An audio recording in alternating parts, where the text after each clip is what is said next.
Hello everyone and welcome to my new another video. আজকের ভিডিওতে আমরা জানবো টেন্স সম্পর্কে।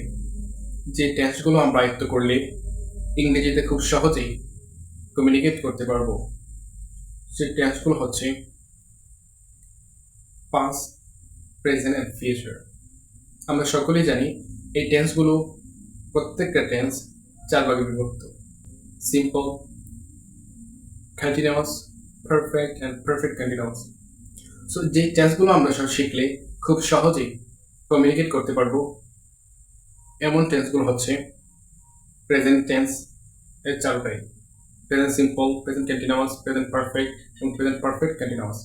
এই চারটা টেন্সে আমাদের লাগবে, বিকজ অফ আমরা যখন কমিউনিকেট করি মোস্ট অফ দ্য টাইম আমাদের কমিউনিকেটটা হয়ে থাকে বর্তমানকাল নিয়ে। এর সাথে এডিশনালি আমাদের লাগবে past simple tense and past continuous tense এবং future simple tense। এই টেন্সগুলো যদি আমরা খুব সহজে আয়ত্ত করতে পারি তাহলে আমরা খুব ইজিলি কমিউনিকেট করতে পারবো। এই টেন্সগুলো মূলত কমিউনিকেটের 50% কভার করে ফেলবে। আমরা যদি এই টেন্সগুলোর উপর ফোকাস করি তাহলে আমরা ইজিলি আমাদের কনভারসেশনটা আমরা ইজিলি স্টার্ট করতে পারবো।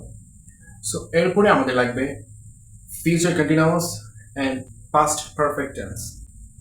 এগুলো হচ্ছে অ্যাডভান্স লেভেলে যখন আমরা যাব তখন মোস্ট অফ দ্য টাইম এই টেন্সগুলো আমাদের লাগবে। যখন আমরা অ্যাডভান্স কমিউনিকেট করব তখন আমাদের আরও যে বাকি টেন্সগুলো আছে ওই টেন্সগুলো আমাদেরকে জানতে হবে, ওই টেন্সগুলো ইউজ করতে হবে, তাহলে আমরা ইজিলি আমরা কমিউনিকেট করতে পারবো। আমরা যদি টেন্সটা খুব ভালোভাবে আয়ত্ত করতে পারি, এই টেন্স হলো ইংলিশ কমিউনিকেশনের 50%। টেন্স যদি আমরা আয়ত্ত করতে পারি তাহলে আমরা আমাদের কমিউনিকেশন স্টার্ট করতে পারবো। I hope you are clear how can I start our communication with others. Thank you for watching this video.